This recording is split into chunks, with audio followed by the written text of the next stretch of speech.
Mesdames et messieurs les journalistes, merci d'avoir répondu présent à notre invitation.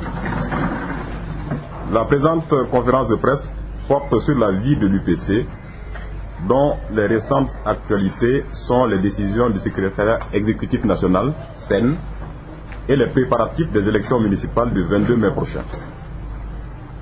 En effet, par un communiqué de presse en date du 16 avril 2016, le SEN de l'UPC rendait public ses décisions prises le même jour au sujet des camarades Louis Armand Ouali et Bruno Kafando. Le parti a jugé utile d'échanger avec la presse sur ces importantes décisions. D'abord, le cas du camarade Louis Armand Ouali.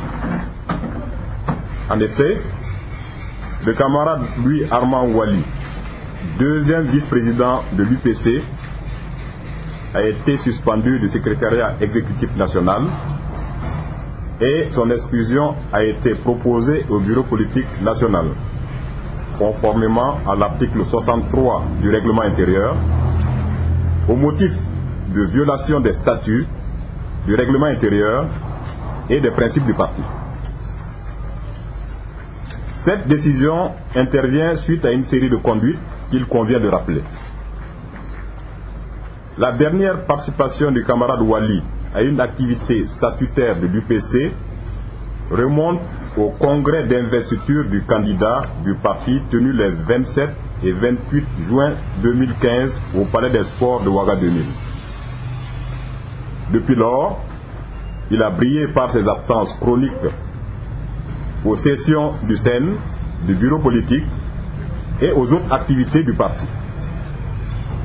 Vous l'aurez constaté, M. Louis Armand Ouali, malgré son statut de vice-président, n'a participé à aucune activité lors de la campagne des élections couplées du 29 novembre 2015. Il n'a pas non plus fourni une quelconque explication à la direction du parti. Nous avons donc été surpris que ce grand absent nous invite à faire coalition avec le MPP à travers les colonnes du journal en ligne de Faso.net en date du 23 décembre 2015. Au sein d'un parti politique, il y a des instances où l'on débat de façon libre et démocratique.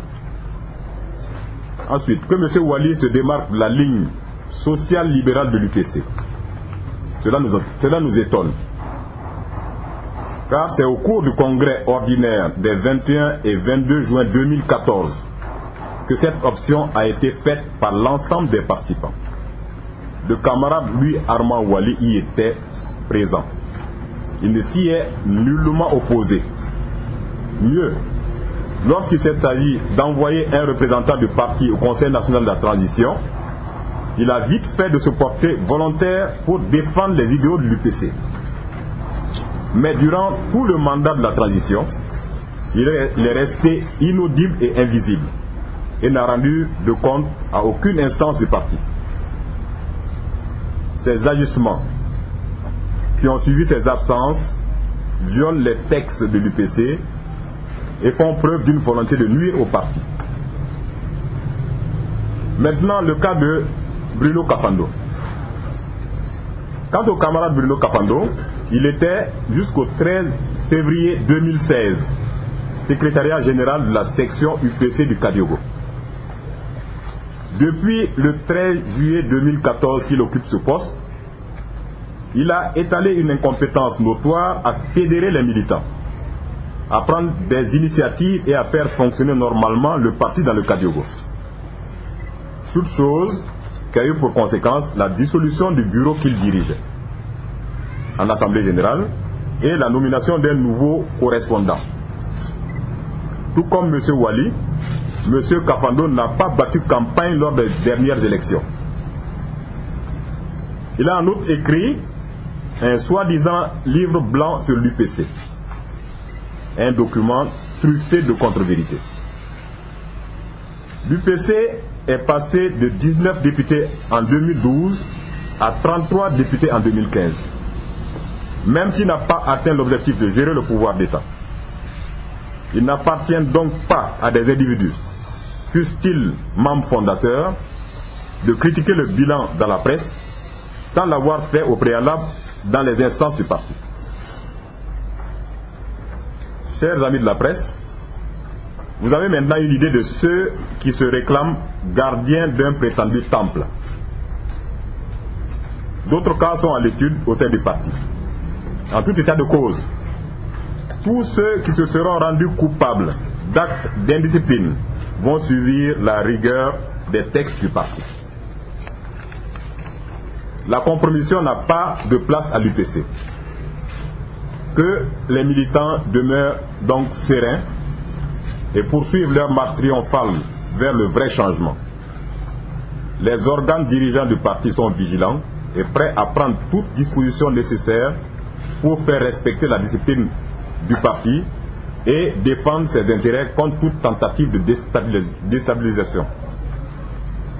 Passons maintenant aux préparatifs des élections municipales marquées par les recours en justice. L'UPC, en tant que parti, n'a pas attaqué une liste de candidats, étant donné que cette prérogative appartient aux citoyens. Ce sont donc nos candidats qui ont déposé des recours. Au total, les candidats de l'UPC sont demandeurs ou défendeurs dans une vingtaine de recours. Nous sommes entre autres concernés par des recours dans les 3e, 8e et 12e arrondissements de Ouagadougou, dans les communes rurales de Saba et de Tanguène-Datouri dans le Kadiogo, dans les communes de Boromo et de Fara, dans les Balais, dans le 1er arrondissement de Bobo-Dioulasso. D'une manière générale, l'on note que l'UPC a présenté des listes de qualité aux futures municipales. Ces listes sont bien ficelées et difficilement attaquables. Aussi, les procès remportés par les candidats de l'UPC, de même que ceux qu'ils ont perdus, ont fait l'objet d'appels devant le Conseil d'État. Nous faisons confiance en la justice et nous sommes convaincus qu'elle saura dire le droit. Mesdames et messieurs les journalistes, merci de nous avoir prêté une oreille attentive. Nous nous mettons à votre disposition pour les questions d'éclaircissement. Je vous remercie.